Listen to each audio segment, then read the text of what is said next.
Welcome back to the Sip and Swish podcast. It's been another great week in the league. Fantastic.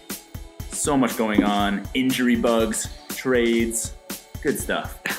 So we've got a lot to talk about. We're going to kind of rapid fire this first quarter again. First quarter is where we look at the best and worst from last week. We refer to it as sipping or swishing. So let's start off with all the injuries. Boogie, Kevin Love, John Wall. Boogie's out for the season. Love and Wall, 6 to 8 weeks. Nick, why don't you give me kind of your initial takeaways from some of this? I'm really sad Boogie's out for the season because they were starting to put it together, and I really want to see DeMarcus Cousins in the playoffs. Kevin Love, I'm happy for you because you don't have to play in this turmoil hell that is the Cleveland Cavs. And John Wall, I don't even know if you guys are going to make the playoffs. Although Bradley Beal, this might be his time to shine. Yeah, but I think the Wall injury definitely shifts their trade deadline needs. I think it might take them a step back. Like, okay, are we actually going to make a playoff push? Is this injury going to hold Wall back in the playoffs? We don't really know what he's going to be like after recovering from surgery. The Boogie injury hurts so much because I did a little research. I found a study done in October by the American Journal of Sports Medicine, and 31% of professional athletes in America that tear their Achilles never play another game in their sport again. And that statistic almost doubles among NBA players. Lucas is holding a sickle right now. For those of you who can't see, he is the Grim Reaper. Right, so it's almost like a 50% chance Boogie may never play a basketball game ever again. I don't think that's the case. I really don't, because I think he has that, has that Mamba mentality that he's going to come back after this Achilles, and he's going to, I don't know if he will never get 26 points a game again, on average. He could come back and be like 15 and 8. And I don't know. I mean, that's so hard though. Like, I hear you, and people don't come back from this. That's a good like deep dive from our resident stat guy. But I don't know. I mean, I'm not ready to write off his career yet, by any stretch. I think the Wizards should go into tank mode. It's been a weird, tumultuous season to begin with. It feels like they're not going anywhere with the roster as currently constituted. Certainly not anywhere where they want to go. Do they sell off players to tank? Are they selling role players like Sengo Tot, Oubre, or are they keeping them playing, the poorer players more? It's a tough call because you're not winning with Beal and Wall as your two best players, like we've talked about before. Right. So do you try and ship off Beal and really tank?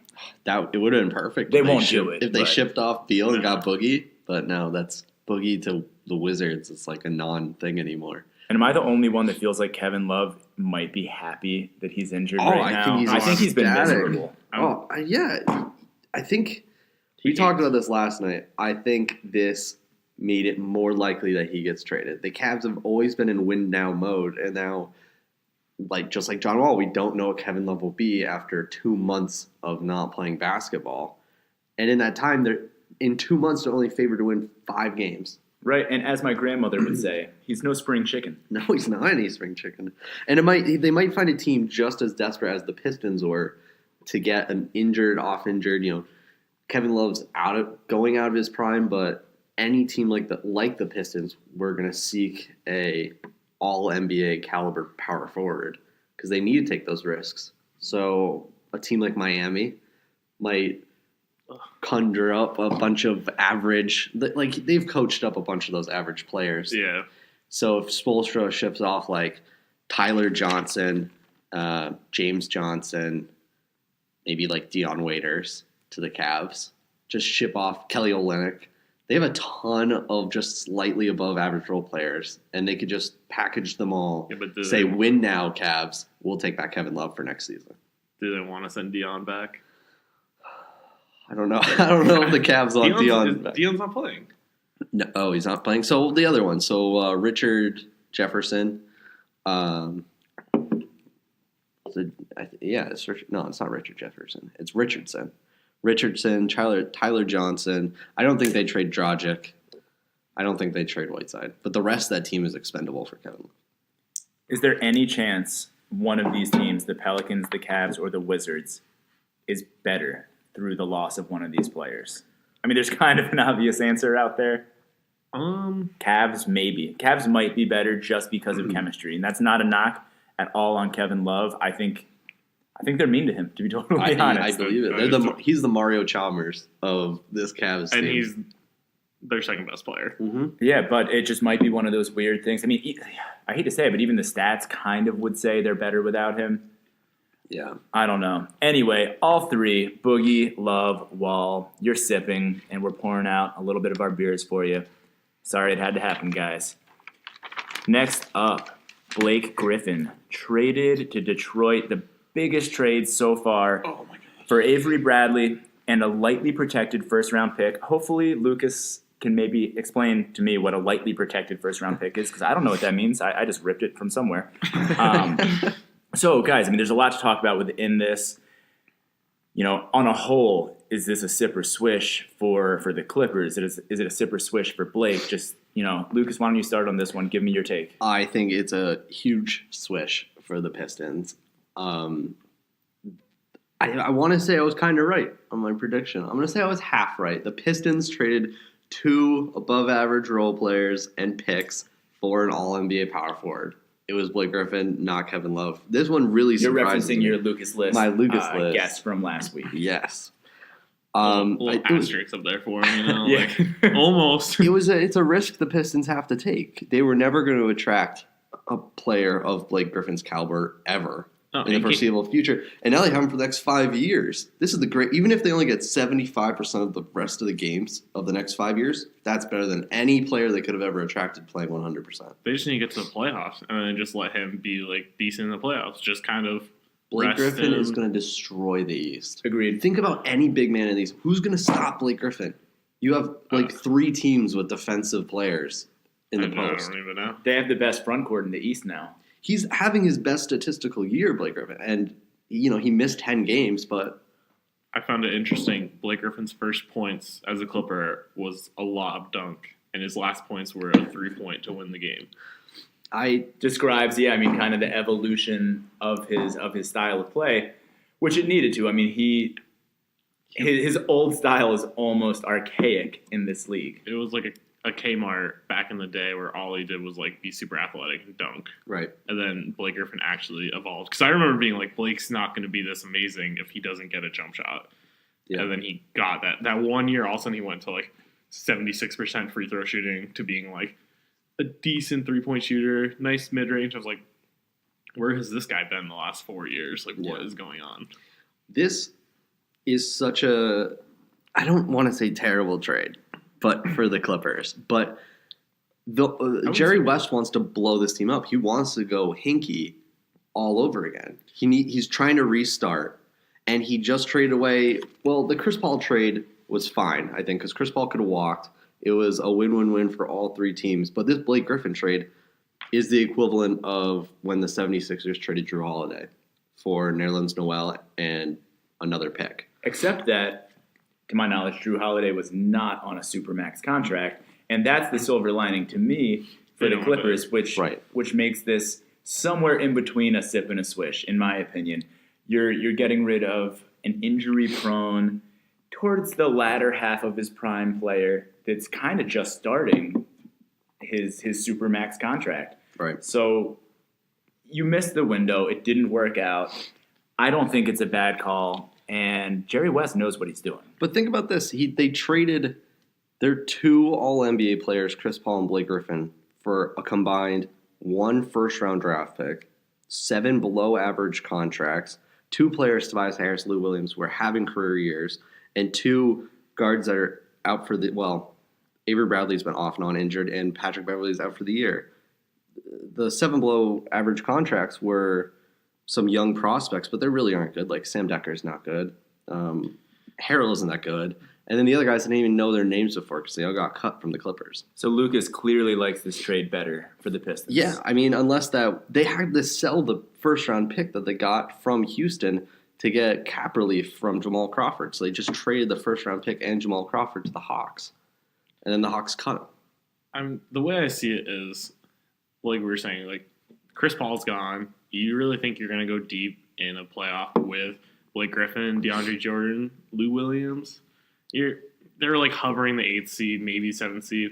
I think Jordan and Lou Williams will be gone. Oh, I think so too. I think they're gonna go for assets. They're not like rebuilding. I think they're gonna go for look at all these role players. God, that's some. Do they want to go straight Miami? Because I feel like that might be the best way. Like, and then, just get a bunch of role players, out-coach them, and attract a big trade. I watched them play the Trailblazers last night. They weren't doing. I mean, they still had Jordan on the team. Lou wasn't doing that hot, but no, his shooting was awful. His shooting was awful, but the rest of the team was doing well. Like, they were still in there. So I just don't have faith that Doc Rivers can outcoach a team like Eric Spoelstra. I don't think Doc's going to be the coach for. Well, I don't know how much longer his I think he might is. be part of the blow up plan. I think he is going to. They're just going to be like, okay, Doc, like this is your last year. Because he never wants to do rebuilding. He just wants to be a championship. All right, we got to move on. Oh God, it's so hard. I know. Bucks, Milwaukee, you are swishing. In the post-Jason Kidd era, 4-0, including a 107-95 win over my beloved Sixers. Kind of hate you for that one, but I'll look past it. That happened on Monday. Giannis had 31 with 18 monster boards. Last week, Chris Middleton was the Eastern Conference Player of the Week. Oh, he was playing out of his mind. This team is finally – the rest of the team seems like they actually are caring. Right. And their new interim head coach is doing a good job. They played a few below-average teams besides. They've played Phoenix, the Nets, the Bulls, and the Sixers. The Sixers were the best team that they beat, but it is impressive they're on a 4-game winning streak without Kidd, but those aren't good teams. No, but I think it's a confidence builder for the rest of the thing. Jabari's coming back Friday. That's huge. That is huge. And actually, he'll be welcome back because Kidd was trying to trade Jabari the entire time because he hated Jabari, and now maybe he'll contribute to the team. Chris Middleton, though, you're right. He was the biggest winner now that Kidd's fired because he's averaging 20. Seemingly so, yeah. He's averaging 25, 5, and 5, and he's shooting 64% from the field. I love it. I love when Chris Middleton gets on fire. This is what we expected from Chris Middleton all year. And it's like, where's it been? He's starting to click. Jabari's about to come back. Who knows where this team can climb, honestly. With the Cavs being the Cavs right now and John Wall out and the weird year for the Wizards to begin with. This pod is very down on the Wizards. Always has been. Bradley Beal, especially you. Who knows? Who knows where they can climb? 7-game series. Who wins right now, Cavs or Bucks, with Jabari back? Bucks. In what? 5? Wow. I'm going 7, to be honest. 7. I think I'm finally off of – I'm not ready to fully commit, but I think I'm finally off of saying the Cavs are going to make the finals again. Yeah. I think but without Kevin Love – Maybe. I don't know if they I don't think they get better without Kevin Love. No, that's what I mean. That's like without Kevin Love against the Bucks, like – you're gonna swish LeBron down to be power forward, and then you got Tristan against. Yeah, no, Bucks are gonna win it. Bucks in 6. Oh, I'm the believer here. I'd like to bring up a real quick honorable swish mention to the Utah court and uniforms. Oh, they're so beautiful, nice. Gorgeous. I might try and put a very, very, very miniaturized version of that court in my living room. That's absolutely a lie. I don't think my wife would allow it, but it would be pretty neat. Are they the best new Nike jersey, design? I think they honestly are. I love the Miami Vice, but those Utah jerseys, the court. It should be their new colors and their new color scheme. So too. Absolutely. You don't need to get rid of the name that doesn't make any sense for your state. Utah and Jazz are not simpatico. But yeah, keep the design, man. It's awesome. I also like the Bucks Nike ones. Those are really good. The cream ones or whatever. Oh, man. Very nice. Back to on the court things. James Harden, NBA first 60-point triple-double. Tuesday night against Orlando. we wouldn't normally get to talk about this. I should have brought this up in the beginning. This is the first time we've ever done our podcast on a Wednesday. We normally record our pod on Tuesday, put it out on Wednesday. We had some scheduling conflicts, so this week we're day drinking, and it's nice. Love days off. Nick, amazing, right? I mean, hit me with your thoughts. I mean, he outscored the Magic starters by 4 points. That's impressive. They scored 56 and he scored 60. I know they cherry picked that triple double, but who cares? Who cares? You have to do that for your teammate. Yeah. Westbrook did that plenty last year. Oh my God, that was the whole team strategy was to get Westbrook the ball. get him the ball as fast as humanly possible. I think it's really cool. I really wanted to look at that box score and be like, yeah, he dropped 60, but he had 27 free throws. It wasn't like that. He didn't. He shot a lot of mid-range shots. He hit too. a lot of mid-range. And then in the fourth, he got wet from downtown. Yeah. He was cold at the beginning too, so I really didn't think this game was gonna happen. So I watched the extended highlights when you see all the misses and everything. Yeah. He was hot from mid range. It was so cool. Took less than 30 shots. Yeah, well, he only made 19. That's why I got really confused. I was like, okay, you have 19 made baskets and you have 60 points right now. A few quick questions because we're not getting through these quite fast enough. One, is he the best scorer in the NBA? 2, is he just the best regular season scorer in the NBA? And 3, is he the association's Peyton Manning? Ooh. Best until playoffs, and then just kind of almost never gets it done. I'd say in the past 3 years, I'd go no, no, and no. I think Durant is a better scorer. I think Curry is a better scorer.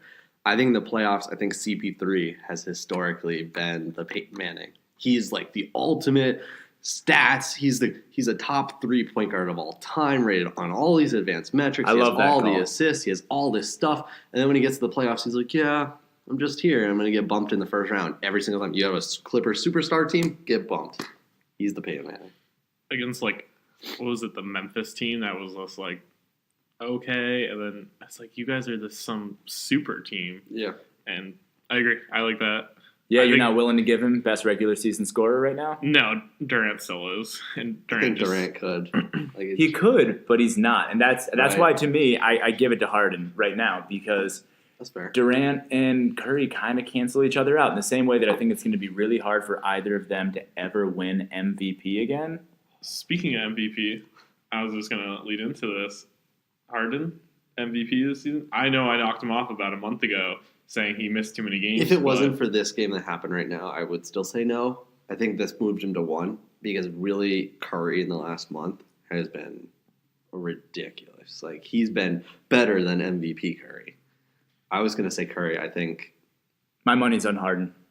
I just think that hasn't been this oh my God, he's the MVP. Curry's doing awesome. LeBron was doing awesome, and then the team fell apart for that. yeah, LeBron's not winning it anymore. LeBron's not winning absolutely it. not. Unless Giannis's team just suddenly becomes the 2nd or 3rd seed, which, I got to go Harden. Going back from a month ago. All right. Sealing the first quarter, LeBron versus Curry, All-Star Draft. I think we're all on board with the fact that this as a concept is a swish. Anyone disagree? I like it once they televise it.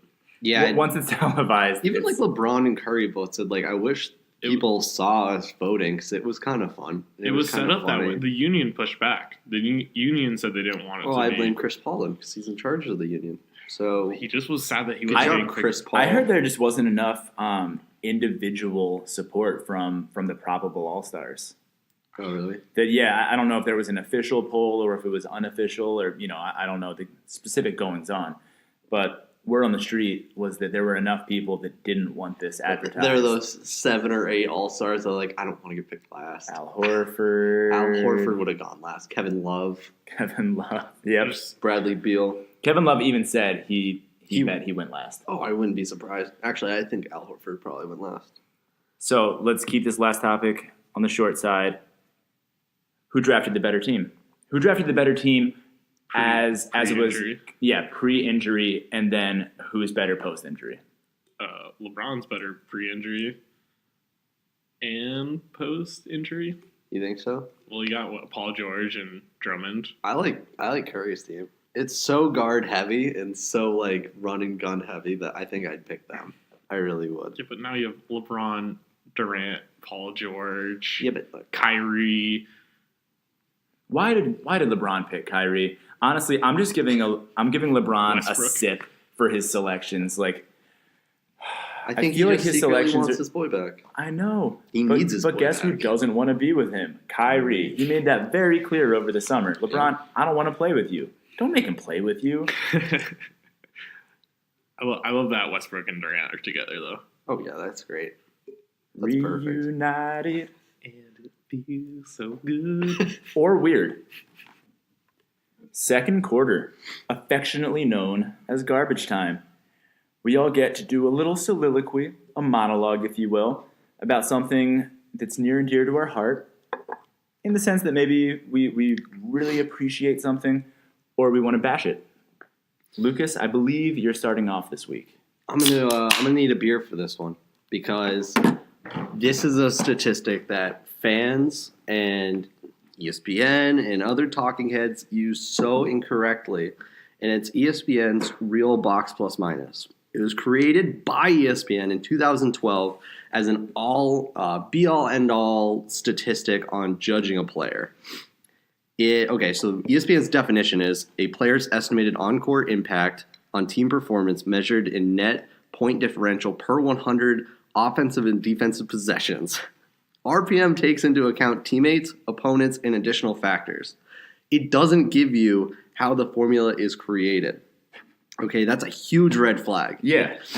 It's like the QBR. Like, you have to know how a statistic is formulated, unless it should just instantly be bogus. You cannot hide that information. It's like nutrition facts. Right. Where's the nutrition facts, ESPN?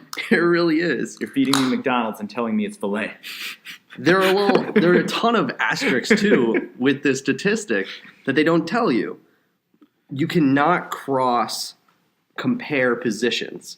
That is a thing that the creator said 3 years after the fact, is that you should not use, you cannot judge point guards against power forwards. The statistic is completely different. It also gives a huge weight on a player's height. So a center is instantly a better defensive player than a point guard. Instantly, any center is going to be better defensive player than John Wall just because of this metric. And that makes no sense because John Wall is a great defensive point guard, but this metric instantly knocks John Wall. The average player rating is a negative 2.35. A normal person looking at the stat and sees a negative 2.35 is going to be like, wow, he's a bad player. But no, that's the average in the statistic, and it doesn't tell you that on the website. You actually have to go into his interview. You have to read his biography on this thing to figure out how he made this stat. And none of this is open to the public. It really isn't that common knowledge, and everybody uses it. But my biggest gripe is the players on this list are completely wrong. Nikola Vucevic, for example, is the 5th best center in the league. And his defensive rating is greatly above average. But in reality, he ranks as the 48th defensive rated center. He's 40th in defensive win shares. He's 3rd last in defensive field goal percentage, giving up 53% of all buckets at the rim. The stats don't add up for these players. They don't. They absolutely don't. If I could jump in really quick. The two that jumped out at me the most. My boy, Bob Covington from the Sixers. He's number 11 overall in this stat. Let me just tell you, as someone who's watching a lot of these games, homie is not number 11 overall. That is insane. Especially, he's been real cold lately. Covington was Whatever, number 1 in small forwards. He was the best small forward in the league. That makes no sense. I would take him over LeBron and Durant. Yeah, it's just watch basketball and know that doesn't make sense. The one other one that I wanted to talk about quickly. Tyus Jones, for those of you who don't know, he's a point guard for Minnesota. Because Jason didn't. I did have to look that up. I'm not going to lie. I did. But you know what? Research is part of the gig, guys. He's number 8, someone I've never really heard of. And he's averaging a strong 4.9 points, 1.7 boards, and 2.7 assists. How in the effing world is he number 8 on this? He's the 8th best player in the league.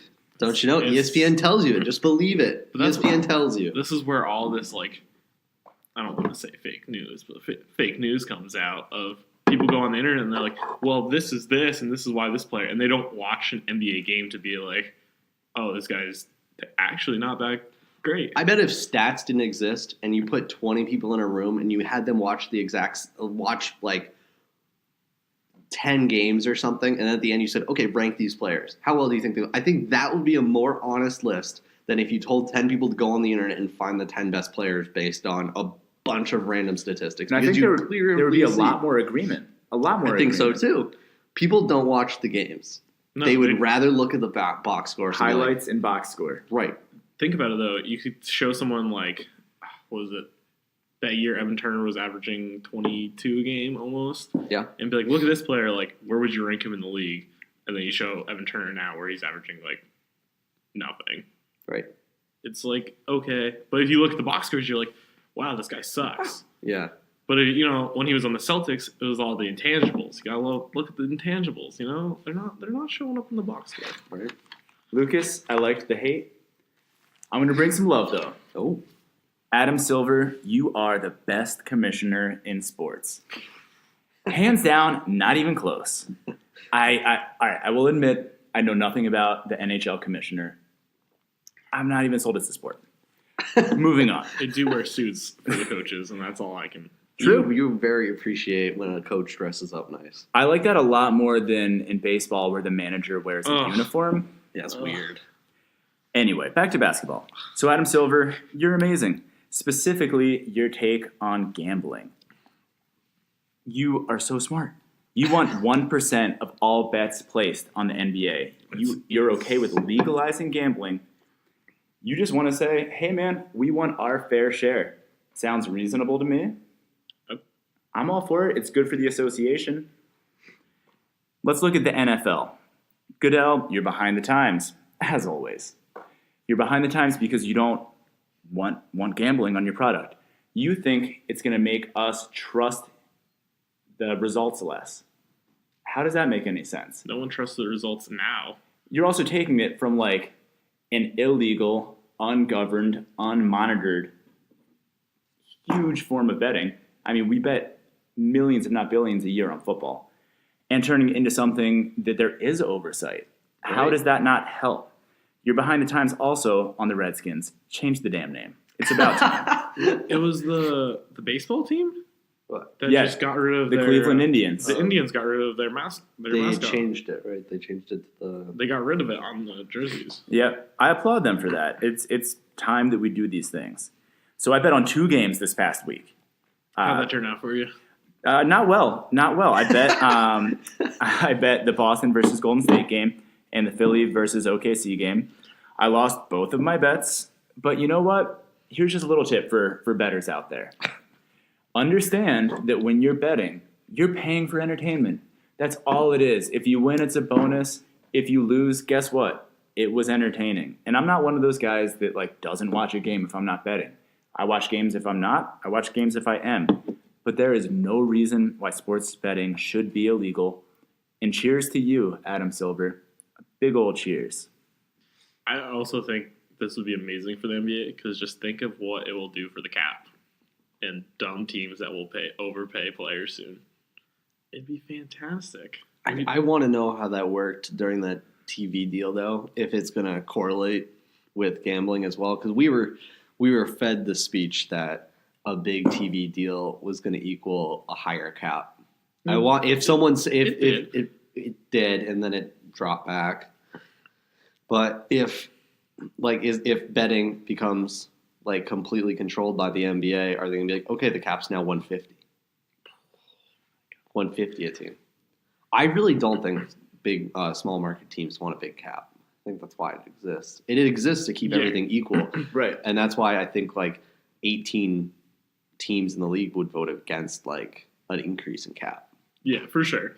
I think that's why we thought this big cap was going to happen, because they're like, the NBA is like, look, we're giving you all this extra money, so then you're going to pay players. And then it's like, but how many people are going to be betting like on Trailblazer games versus betting on, say, like New York Knicks versus the Lakers? Like big market teams are going to get gambled on way more. They're going to get gambled on. So is it like correlating equally throughout the league? I don't think there's any information in which I don't think there's a single way they're going to give us those details. And realistically, I kind of don't think it's going to happen anyway. Yeah. But the fact that he's thinking about the issue critically, being out in front of it, and not being behind the narrative. That's the issue with all the other leagues. They're always playing catch up. Something's happening, and then they're reactionary. That's not Adam Silver. The NBA is so far ahead of everybody else. It's why they're going to be the number one league in the USA. I think it's soon. Well, moving on to my garbage time, Jason, I'm going to be not talking so well about the 76ers and their handling of Markelle Fultz. So recently, Brett Brown was talking to another coach, and it got leaked, saying that Fultz has psychosomatic effects, a.k.a. he has a mental block and psychological conflict that prevents him from shooting right. Like, this is the reason he's shooting wrong, is because it's his mental block. Now, Brett Brown came out and said, no, I never said this. This got taken out of context. It's his shoulder injury. I've always said shoulder injury, blah, blah. Fultz tweets out, "You really can't trust no one. No one text me or call me." Wow. So he's upset. Is he going to go Derrick Rose / Joakim Noah and just disappear? I mean, he was cleared for team activities on December 9th. He's missed 43 games this year. I mean, don't even play him the rest of the year. I don't care how healthy he is. Like, I don't know. You can't play him the rest of the year. It's not good for him or the team at this point. No, I mean, you have to build up his confidence now, right? Like, that's all it is, right? It's a mental block. You're just having confidence issues. You're the number one pick, and now you can't shoot a basketball. Like, you're shooting a basketball worse than, like, YMCA people. He's shooting a basketball, and it's hitting the backboard. He's shooting worse than I shoot, and I shoot terribly. But it's so weird watching, like, him in college. He was literally the coolest mid-range shooter I had ever seen. I was so excited for him. I was like, oh my God, maybe the Sixers won't take him or the Celtics won't take him. I'll get him instead of Lonzo. And now his shot's like this, and then it's slow, and then he releases it like without both of his hands, and it's just one arm push. And he hits the backboard. I'm like, you're an NBA player.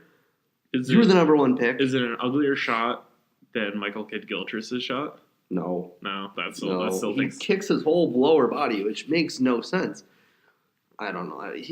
They're still going in a lot more than Fultz's. Okay, because no, he can make it backwards, full court shot. But that was a frustrating video to watch. That's why I showed you it, because for those who haven't seen it, Fultz is on the other side of the court, backwards, throws the ball, goes in the hoop, but he can't make a free throw from. So before I dive into the Lucas list, I just want to remind you guys that we are having a t-shirt giveaway. All you have to do is download the podcast, share us on either Twitter or Facebook, and follow us on both those platforms, and boom, you're entered into the giveaway. They're free. They're free. It's a free t-shirt. Free t-shirt. Why don't you do it? In the United States. In the United States. Continental United States. Sorry, Hawaii. Alaska. All right, diving into the Lucas list. It is going to be the top 5 most likely players to get traded at the deadline, or asterisks, kind of. These are like these players will contribute most to the team they trade to. These are like bigger name people being traded. So combination of likelihood and star power. Right, star power and yes. Number 5 is Jordan Clarkson from the Los Angeles Lakers. He's 25. He's averaging 15, 3 and 3. He's a combo guard. He has 2 years, $26 million left on his contract after this year. Lakers want to clear all cap space because they want to build a super team. I think most likely he would get traded to the Wizards, OKC, or New Orleans, but not New Orleans anymore because Boogie's out. So I think OKC needs a bench combo guard. And I think the Wizards need a bench combo guard. What do you think, Laker fan? Decked out in Lakers. The only thing, No less than 2 pieces of Lakers apparel. I thought about that. He has never been to Los Angeles. Right? I can't see his socks. They might be gold, purple and gold. No, they're not. They're not. Trading him to OKC, the only problem I have with that is maybe Paul George won't want to come to us if we make it better for him there. You know? If he makes the second round, I don't think he's leaving. I don't think he's leaving. No If he matter gets what. bumped in the first round, I think he'll leave. It's so hard for me because I think the Wizards would have been great if John Wall didn't go down. I think they could still bank on John Wall coming back, though. Okay, I think the front office say, okay, he's out for a month and a half. We'll get him back. I feel like they're constant in the win now. I guess my question, though, for the Wizards is why are you just collecting another guard? Well, because they don't have like a backup shooting guard. he'd be the bench play. Like, their bench player is Kelly Oubre, and the rest of them are. I guess I feel like they have bigger needs. Is more what I was saying. yeah, They have definitely bigger needs at center, at power forward, at backup big men. They have no big man rotation right now. I love him for OKC.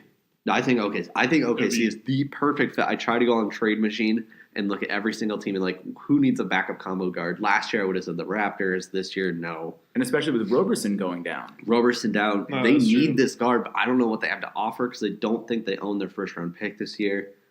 So it'd have to be next year's first, and you'd have to take on like Kyle Singler for the next 2 years of $5 million. So you would save the Lakers. No one want Kyle Singler. No you one would really save wants Kyle. $14 million, right. but you would have to keep the worst player in the NBA. I don't know if Magic's going to do that, but OKC will contact them about. OKC. I don't think Clarkson goes for anything but like a first. Like a first. It's gonna be. I think it would be like it it would be a late first. It would be a late first. 19 plus. I think the Wizards first would be the lowest pick you could get, which is 18.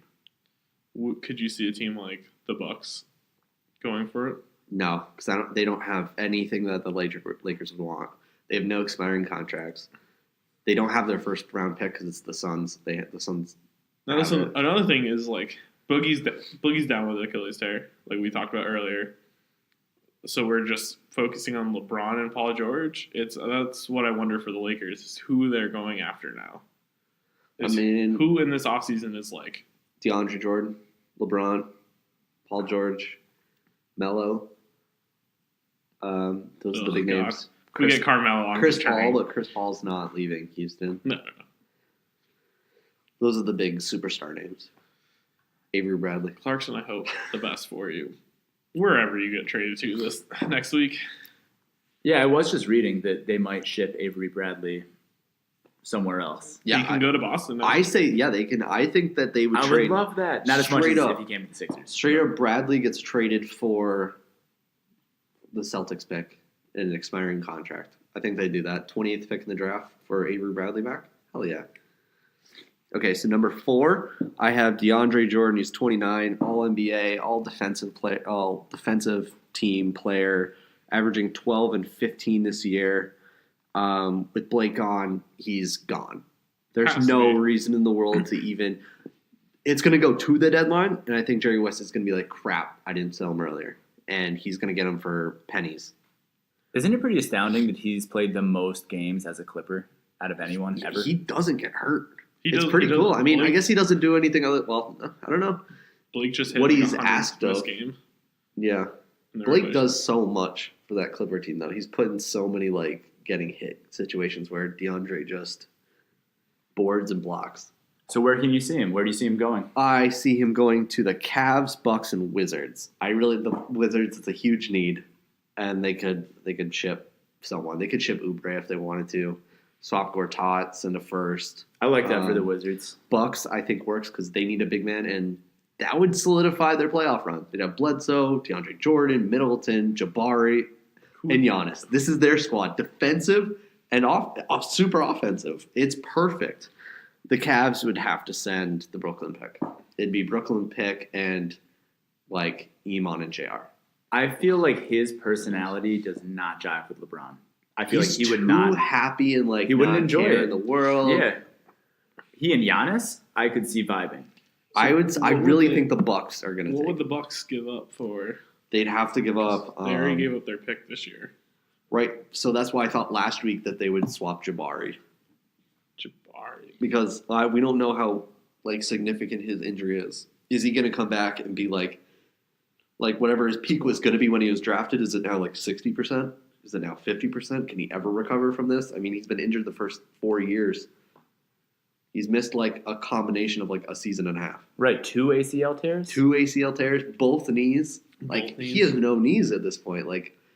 I mean, we're rooting for him, obviously. Yeah, I don't think the Bucks can max him. Bucks aren't going to max him. He's not going to make $20 million a year. He might make 12. I think is his peak, and I think the Clippers rebuilding would say, okay, we're going to take this 3-4 player, and we're going to pay him $56 million. Now I saw some interesting Trailblazers. I don't think any of those role players on the Trailblazers are good, though. I think it's different than Miami, how they have a bunch of role players. I don't think anyone on the Trailblazers is good outside of Lillard and CJ and Nurkic. They swap Nurkic, maybe a first. Nurkic and a first. I feel but I don't think that's as good as Jabari and a future first. Yeah, I'd rather Jabari than a future first. Yeah, Jabari's in next year's first, or 2 years from now first, or a swap next year. I'd take that. Okay, so number 3, I have Kemba Walker. Bye-bye, Kemba. 27. He's averaging 22, 6, and 3. Hornets need to start over. Jordan wants him gone. He's on an extremely team-friendly contract. He's only making $12 million a year for this year and next. Sixers. I had the Sixers last week taking him. This year, I think New York needs to pull the trigger. I think no matter what New York has to do, I don't care. Trade everyone except Porzingis and Nagita kid. Frank the Tank. No, not Frank. Frank the Tank's on Charlotte. On Frank Charlotte. and Porzingis are untouchable. Everyone else get him in New York. I think Utah is a team that they can trade to because I think Utah would absorb a Batum contract to get Kemba. They would trade Derek Favors. And then very small chance, I think Denver desperately needs a real point guard. Oh, yes, they do. But I don't think they want to absorb Batum's contract. I don't think they can. They would have to trade for Reed, Will Barton, Wilson Chandler. I love Will Barton, though. He's just kind of. And they'd have to trade Moutier. So it'd be Moutier, Fareed, Will Barton, and Darrell Arthur for Kemba and Batum. I think I would take that if I'm Denver. I would do that. You need an all-star point guard. It would be Kemba, the 2 Gary Harris, Jamal Murray, the 2 guards of the future, and Jokic, Paul Millsap. You'd still have Will Barton. That'd be a really cool squad. Team. What do you think? Do you think those are good trade destinations for Kemba Walker? I think Philly only. So Fultz for Kemba? You know I would do that in a heartbeat. I would do that. I think Sixers fans are at that point. I'm bailing on wait. Fultz hardcore. I think it'd be a great risk for Hornets. The Hornets. I mean, I think your assessment was very astute in your Lucas list last week, and I think you're basically trading Fultz for the best possible scenario of what Fultz becomes. Fultz. I think Kemba's his peak. Yep. A slightly taller Kemba. At 2, I have Lou Williams. We just had garbage time last week on Lou Williams. Oh, he's the boy. 31 years old. This is his peak. He'll never get better than this. He's 24-5. He's averaging 24-5 and 3. He's on an extremely team-friendly contract, only making $7 million this year. Jerry West is selling the whole team basically for nothing. I think OKC, Wizards, Celtics are the only teams that can acquire him. OKC, I don't know if they actually can because they don't have any future picks and they don't have young assets. The Celtics have 5 first-round draft picks next year. They have the 76ers. They have their own. They have the Clippers. They have the Grizzlies. And they have the Kings first-round draft picks.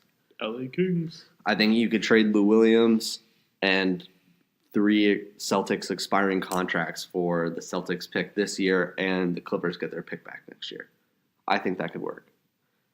The Wizards could trade Jason Smith, their rookie from last year, their first this year for Lou. I think it boils down to the Wizards or the Celtics get Lou Williams this year.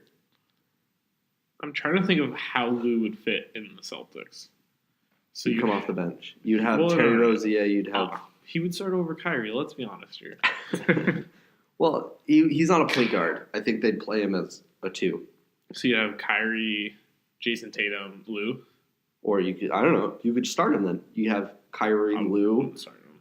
I'd definitely pull him off the bench because So- he's just like he's a killer in the. Well, right now they have Marcus Morris coming off the bench. So they're starting Morris. Jaylen Brown at the power forward. So you have Horford, Jaylen Brown, Tatum, and I think they're playing Smart, Kyrie. Yeah. So you would bump Smart Smart. to the bench, or you'd have Lou come off the bench. So it's Terry I know Rozier, Lou. Lou, whoever. I don't know. I mean, don't know. either Lou or Smart are kind of like your perfect players off of the bench because Smart is just that like hype guy, just coming off, playing crazy Oh, defense, he's like a just like bulldog. just changing the vibe of the game Yeah. immediately. Or you have Lou, who's just going to come off the bench, get hot, and light it up. Oh yeah. I mean, when the Lakers traded him to the Rockets, it was his first couple games. I think he dropped 30 in his first game as a Rocket. He hit like 7 threes. It was instantly like, silly. I'm Lou Williams. I'm so good. He's like the opposite of a system player. It doesn't Oh, yeah. matter what you're trying to run. It doesn't matter the personnel. It doesn't matter the defense. He just does what he does. He's a perfect player. You input him into a team, and a coach goes, "No, I can't coach him around a system." It doesn't matter too, because I say I want buckets, I get buckets. I think that's Lou. Lou the Celtics would be cool. I think it's going to happen. I really do. At this stage, the Wizards are such an iffy trade for me because I'm like, is John Wall going to come back healthy? I think it depends I think the next few days are going to determine the future of the Wizards. I think the front office is going to say, okay, we're not going to make a real serious playoff push this year. We're going to wait for next year. Or they're going to be like, screw it. John Wall will be fine in the playoffs. We have to make that decision. Was that a Freudian slip? Did you start saying front of house? Maybe. Restaurant industry. Maybe. Our second job. So at number Apparently. number one player, I have Kevin Love. Okay, I love you, Kevin. But you're 29. You're averaging 18 and 10. Career low in minutes. He's a Cavs scapegoat right now. Just so mean to him. He's the best trade asset for this team because they need a whole new team, and they can get a whole new team for Kevin Love. They can get a whole lineup of role players to surround LeBron with. I think That might be an overvalue. I think they can. This is what I said. We talked. I about think this you could last- get. I think you get a crew of above average role players to surround Look at LeBron. what they just traded for healthy Blake Griffin. Well, I think Jerry West made a bad trade. I think that was what he did. I don't think I think he's on the a 5-year market's- contract. You could have waited next year. You could have traded him at the. But that sets the draft. That sets the precedent.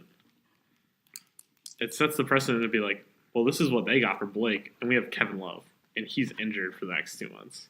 I don't think so. I don't know. Right. At All this- trades and contracts are somewhat contingent upon They are. their predecessors. Since the Right, Lakers but destroyed think that about one what's happening loss. with every trade. I mean, we just had Boogie and Paul George's trade that looked terrible, and then we had a Kyrie trade that looked pretty equal for both teams at the time. But now, like, the Paul George trade looks better than the Kyrie trade. Oh, And absolutely. so none of yeah. these trades make really any sense, and I don't even know if, like, I don't understand what GMs are thinking, because every trade that comes out looks completely different than the last. It's like, why Right. would they do that? Oh, well, it makes sense in the last one, but then the last one was better than this new one that looked good. I guess it would definitely be a team where it's like they're not going to win this year, but next year they want Kevin Love to be like, Exactly. let's go. My 3 teams that I have that would trade for him in a heartbeat are the Heat. They trade James Johnson, Wayne Ellington, and Tyler Johnson for Kevin Love. So you get a power forward, you get 2 guards. Tyler Johnson's a combo guard. I have the Trailblazers trading everyone except Lillard and CJ. Well, basically it's Evan Turner, Nurkic, Sean Napier, and whatever 4th player you want on that team. I don't know if they want a 4th player. They could take Mo Harkless, I guess, if they wanted to. But I think the Trailblazers are like the weakest team to get them. Yeah, because it's kind of like, why would the Cavs want that deal? Why would they want those players? The team, though, that I think that could get him, should get him, Timber Puppies? No. Oh, They need him there, big. The Utah Jazz. I think the Jazz could get him easily. You trade Derek Favors, Alec Burks, Rodney Hood, Oh my god. and then they have depth everywhere. They could trade Joe Ingles if they wanted to. They could. They have so many players that they could just say, okay, here's our whole team. Do not take Donovan Mitchell and Gobert. And then they instantly get better. They get Kevin Love, Donovan Mitchell, Gobert. That team's good with Kevin Love. Kevin Love should go to Utah. That would be cool. I like the call. I think that's I think that's the best one. I think they Rest of like Derek Favors. I think they need Derek Favors because they need a defensive big man. I don't think you have to give up that much, though. I think they could. That's not too much. People are selling Rodney Hood for nothing. I think the best asset will be Derek Favors, who's expiring. Alec Burke would be a good 2-3 guard. I think you could sell Derek Favors, Alec Burke, and Joe Ingles. I think Rodney. I don't know if they take it. Maybe I take that back. He just signed like a 4-year contract. I don't think the Cavs want a 4-year contract. Well, I just think the Cavs need to understand that LeBron's leaving them no matter what. Well, that's why they're not trading this Brooklyn pick. Well, yeah, Right so now because they think like if LeBron leaves, we are screwed with they no future. keep that 9th or 10th pick. Yeah, okay. But that's their only option, really. No. I mean, like, but they're gonna need players because no one's gonna go to Cleveland. Right. Nope, not without LeBron. All right, here we are, the fourth quarter. This is where we pick 5 marquee games each week. We decide who's gonna win them. Now, once in a while we have one clear loser. This week's special. All 3 of us with a 3-2 record, losing to the BPI, which actually had a perfect week. The first time the BPI's had a perfect week against us, and the first time the BPI has won against us, so I take some pride in that. That's good. You're a computer algorithm. I'm a man, damn it. We're winning. So, in honor of the 3-way tie, we're gonna do some shots this week. I mean, if you want to call this a shot, it's it's a little more than a shot. Come on. I'm not happy. So, we got some. Yeah, what's in here, Nick? So we got some Mount K rum. We got some Tito's. Mm-hmm. We got some bourbon. We got some. What is that? The liqueur, the violet. Oh no, the violet liqueur. The violet liqueur. Oh. And we got that fancy. The Lillet. Lillet. Oh wow. What is this? It's got a lot going on. So we're gonna start off with Lucas. We're going in order of pain. Oh, no. Okay. We're gonna go in This order is of cool. pain. Did I get a new beer? Yep. Here's my chaser. He's got his chaser. I don't know if I can do this in one gulp. I don't kind of have to. Just for your own sake, honestly. Just hop it back, cry a little bit. Okay, here we go. 3, 2.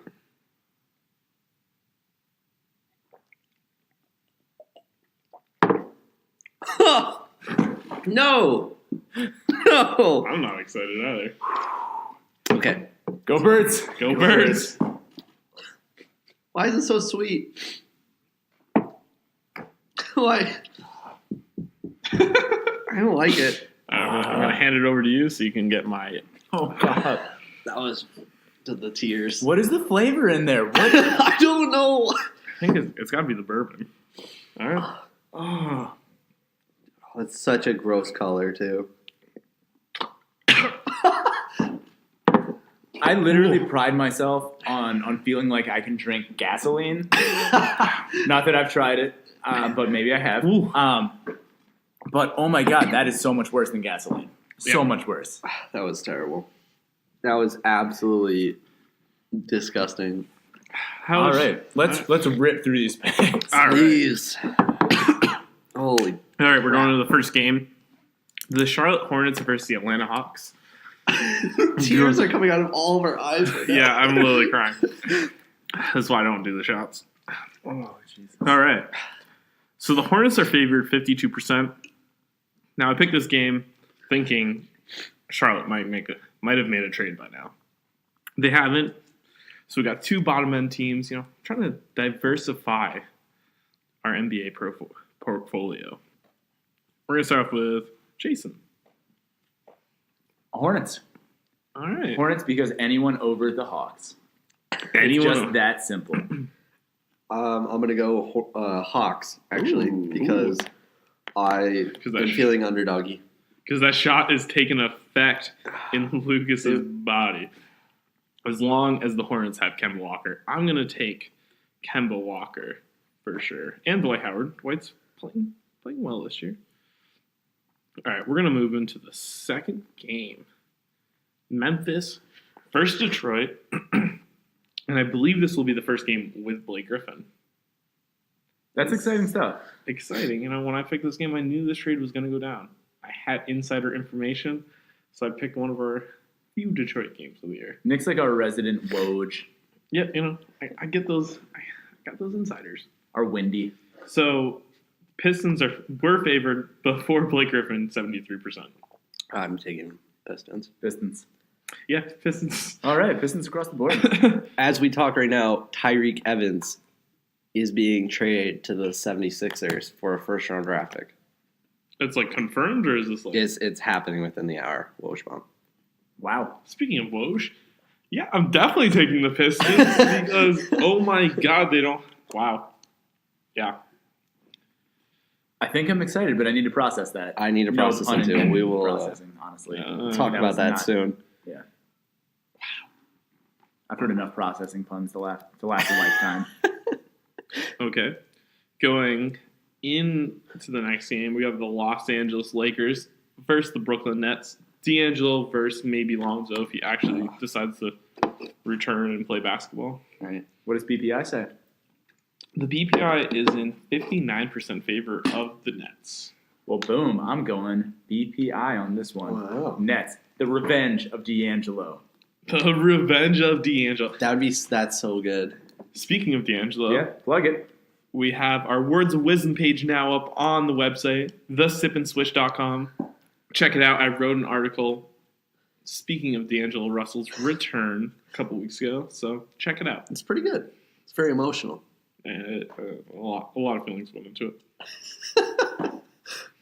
I'm going to go Lakers Oh my God. because I am going into the Kuzma bandwagon. I'm really late, but I really I hate when Laker fans talk about Kuzma, but He's so cool. He's like 30, right? He's like a 20, 30-year-old like- rookie. he's an old rookie. But that's what I Right. love. I love it. I that love he's it. actually. No, it's not a bad thing. It was like when, honestly, Kuzma was doing what people thought Doug McDermott was going to do when he came in. Like, Doug was expected to score some points, and he kind of just was, like, sitting there doing The nothing. smile on Lucas's face is just screaming. Come Kuzma. on. Are you comparing college Doug McDermott to college Kyle Kuzma? Isn't Doug McDermott the dude whose dad coached him in college? Yeah. Yeah, but He was- dropped like 30 a game. Yeah. When he came in. I guess because at least the Lakers are posting up Kuzma. Yeah. No one in the NBA has ever been like, okay, Doug, go one-on-one on every player. They don't let him do it because he's not athletic. Doug, if you're listening to the podcast, I would come to the love- Lakers. Come to the Suns. I would love Doug McDermott just posting up people. Well, it's not even a question who I'm picking. I'm obviously picking the Lakers. Wearing my beanie, wearing my long sleeve. Leaving D'Angelo out to dry. Fine. You know what? You can read about my love for D'Angelo in the article. Next game. This is a good battle. The Dallas Mavericks versus the amazing Sacramento Kings. This is a terrible game. George Hill almost Yeah, got traded to the Cavs. Apparently, it was completely inaccurate when he described these as marquee games. Marquee, we got to mix it up a little. I guess it's a difficult game to pick because they're both equally terrible. That's the point. Last week you guys picked the same teams, and I wanted to make you go. No, against the this grain. is working better in that sense. They're harder games to pick. Although I was so unenthused by both teams, I forget who these teams are. Can you say it one more time? Dallas Mavericks, Sacramento. Jesus. Mavs are favorite 63%.